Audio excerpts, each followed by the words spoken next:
C'est jour de rentrée dans cette école primaire de Shawinigan. Après des semaines à la maison, les élèves sont de retour à l'école. L'école qu'ils vont retrouver aujourd'hui, c'est pas la même école qu'ils ont quittée en mars.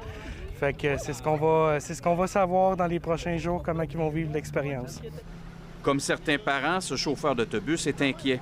Un petit peu stressant. Je sais pas, j'ai l'air d'être dans un hôpital plus que dans un autobus. Dans l'ensemble du Québec, environ 55 des enfants sont de retour à l'école.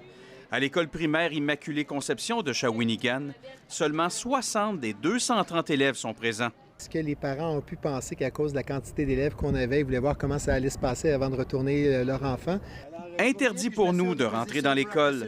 Seule solution, demander au directeur de filmer, ce qu'il a fait. On garde une bonne distance. Ici, plus rien n'est pareil. Partout, on rappelle l'importance de se laver les mains, de garder 2 mètres de distance. Les enseignants ont des masques de protection qu'ils peuvent porter. Alors, il ne faut pas penser qu'ils vont se tenir à 2 mètres là, bien mesurés toute la journée. On y va avec notre gros bon sens. Apparemment, tu avais besoin d'aller à la toilette? Pour éviter la propagation de la maladie, il n'y a que 11 élèves par classe et les élèves restent dans le même local toute la journée. Si on a besoin de quelque chose, on lève la main, on peut pas vraiment se déplacer. Il y a des règles, puis je sais qu'ils sont bonnes, puis si on les suit, je pense pas qu'on va être malade. Mais avant, j'avais un peu de crainte. Ici, le personnel est prêt à intervenir si jamais la maladie se déclare. Les protocoles sont en place pour diriger ces élèves-là vers une salle d'isolement.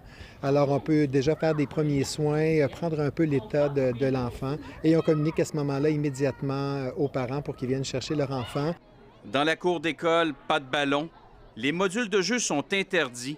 Que des carrés de couleur au sol pour rappeler aux enfants la règle des 2 mètres. Ici, dans la région, du personnel des écoles secondaires a été appelé en renfort.